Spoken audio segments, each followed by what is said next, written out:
எல்லாருக்கும் வணக்கம். இன்றைக்கி நான் பேச போகிற படம் வந்து ஓம் பவுண்டு. இந்த படத்தை பற்றி நான் பேசணும் இல்லை பார்க்கணும் அப்படின்னு எனக்கு ஒரு நினைப்பே இல்லாமல் இருந்தது காரணம் என்னென்னா, இந்தியாவில் எடுக்கிற நிறைய படங்களை வந்து அவார்டுக்காக எடுக்கிறதுக்காக மட்டுமே எடுக்கிறாங்க. அதில் பெரும்பாலும் உணர்வுகளை கடத்துறதே இல்லை. அதை வந்து ஒரு இயல்பாகவும் இருக்கிறது இல்லை. அதனாலே நான் இந்த படத்தை நான் வந்து ஒரு டவுட்லேயே வந்து தள்ளி வச்சுட்டே இருந்தேன். நிறைய பேர் சொல்லிட்டு இருந்தாங்க இந்த படம் அப்படி இருக்குது இப்படி இருக்குலாம். ஆனால் இதை நான் பார்க்காதுக்கிறதுக்கு முதல் காரணமும் அதுவாக தான் இருந்துச்சு எனக்கு.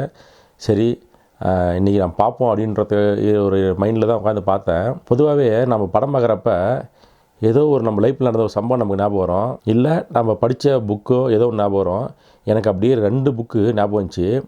ஒன்று அனாரியா நாதியற்றவன் ஒரு புக்கு, 2வது உஜ்ஜலியா பழிக்கப்பட்டவன் அந்த புக்கு. இது 2 எனக்கு ஞாபகம் வந்துச்சு. அது இந்த படத்தோடு நிறையவே கனெக்ட் ஆச்சு. நான் பார்க்குறேன். அதை இதில் சரண்குமார் லிம்பலே நான் யார் அப்படின்னு ஒரு போராட்டமாக தான் அவர் போராடிட்டு இருக்காரு. உயர் சாதியில் பிறந்த அவங்க அப்பா, தலித் சமூகத்தில் பிறந்த அவங்க அம்மா, இவங்க 2 பேருக்கும் தான் இவர் பிறக்கிறாரு.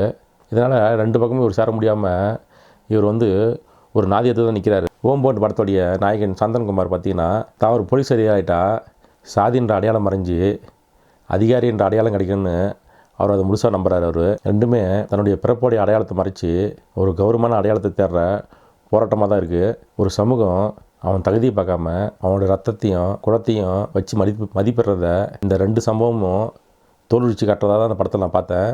அந்த புக்கு எனக்கு அதான் உணர்ந்துச்சு. அடுத்து உஜ்ஜலியா பழிக்கப்பட்டவன் லட்சுமண் கைக்வாட் வந்து அவங்க சமூகத்தை பற்றி பேசுகிறப்ப பிரிட்டிஷ் காலத்தில் குற்றப்பரம்பரைன்னு முத்திரை குத்தப்பட்ட அந்த மக்களுடைய வழியை பற்றி அவர் பேசியிருக்காரு. அதில் ஓம் பவுண்டு படத்தில் சோயப்பள்ளி எதை கத்தாலையும் அவர் சந்தேகமாக பார்க்குறாங்க.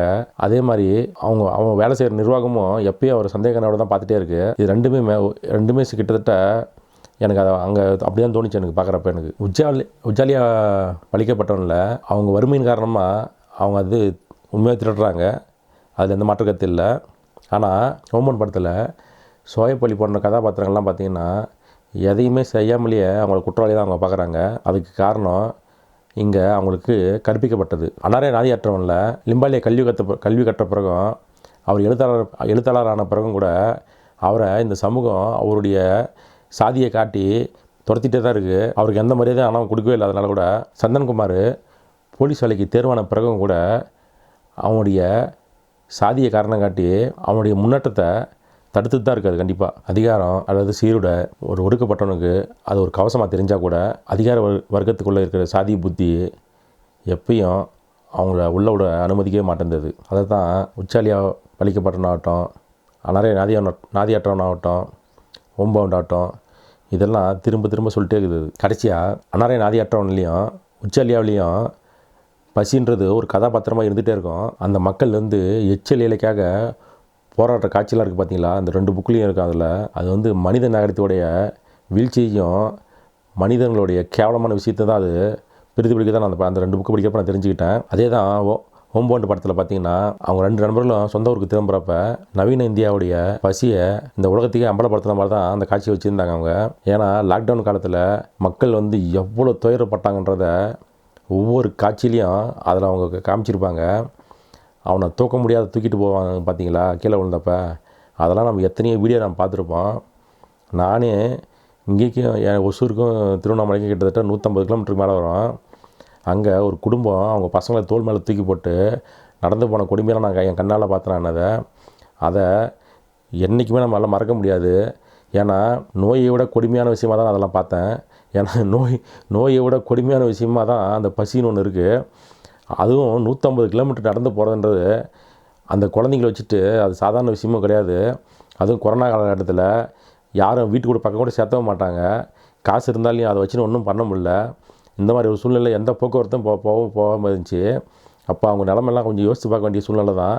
அதை அதிகாரம் என்றைக்குமே புரிஞ்சிக்கவே கிடையாது. அதை தான் இந்த படம் எல்லா இடத்துலையும் தோல்விச்சு காட்டிக்குது. இந்த படம் பார்க்குறப்ப உஜ்ஜலியா பழிக்கப்பட்டவன், அனாரியா நாதியற்றவன், அந்த படத்தில் அந்த புத்தகத்தில் வர கேரக்டர்ஸ் எல்லாம் எனக்கு இதில் ட்ராவலர் மாதிரி நிறைய இடத்துல ஃபீல் ஆச்சு. எனக்கு அந்த தாக்கம் இந்த படம் எனக்கு பிடிச்சி.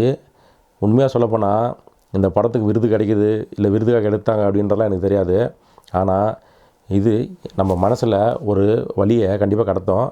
இந்த படம் எனக்கு கடத்திச்சு. அதுவும் முக்கியமாக சோயப்பள்ளி வந்து சந்தன்குமாருக்கு அவங்க அம்மாக்கிட்ட வந்து அந்த செருப்பு கொடுப்பாரு. அந்த இடம்லாம் நான் கொஞ்சம் உடஞ்சி தான் போயிட்டுனாலாம். இலக்கியங்கள் சுட்டி காட்டிய காயங்களை இன்றைக்கும் சினிமா கடத்திட்டு தான் இருக்குது. இந்த மாற்ற முடியாத சமூக கட்டமைப்பை உடைக்கிறதுக்கு எத்தனை உச்சலியா, எத்தனை அனாரியா, எத்தனை சோயப்பலி, எத்தனை சந்தன் வரணும்னு எனக்கு கண்டிப்பாக தெரியவே இல்லை எனக்கு.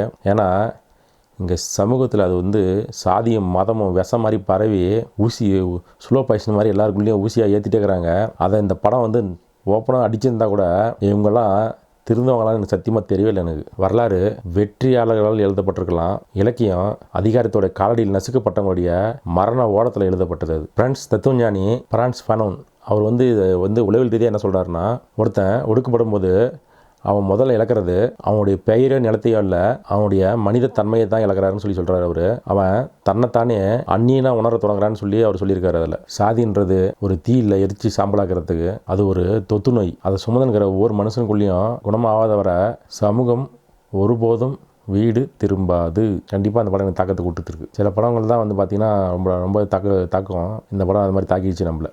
உண்மைதான். நான் எப்பயோ நோயிலிருந்து வெளியே வந்துட்டேன். இதை பார்க்குற நீங்கள் கண்டிப்பாக உங்களையும் சில பேர் நோயிலிருந்து வெளியே வந்திருப்பீங்க. ஆனால் இன்னும் சில பேர் நோயிலிருந்து வெளியே வராமலாம் இருக்காங்க. எங்கள் ஊரில் எனக்கு தெரிஞ்சு நான் சொல்கிறேன், எங்கள் அப்பா தான் அந்த நோயிலிருந்து முதல்ல வெளியே வந்தார் நான் சொல்லுவேன். கண்டிப்பாக அந்த படம் பார்த்துருப்பீங்க. உங்கள் பாயிண்ட் ஆஃப் என்னன்னு சொல்லுங்கள். பார்க்காதவங்க கண்டிப்பாக பாருங்கள். கண்டிப்பாக அது ஒரு முக்கியமான படம் தான். இப்பயும் சொல்கிறேன், இந்தியா ஒரு மத சார்பற்ற நாடு, இந்தியா ஒரு ஜனநாயக நாடு. இங்கு சாதி மதங்களை கடந்தவர்கள் தான் வாழ்கின்றனர் அப்படின்னு தான் உலகம் ஃபுல்லாக சொல்லிட்டு தான் இருக்கிறாங்க. நன்றி.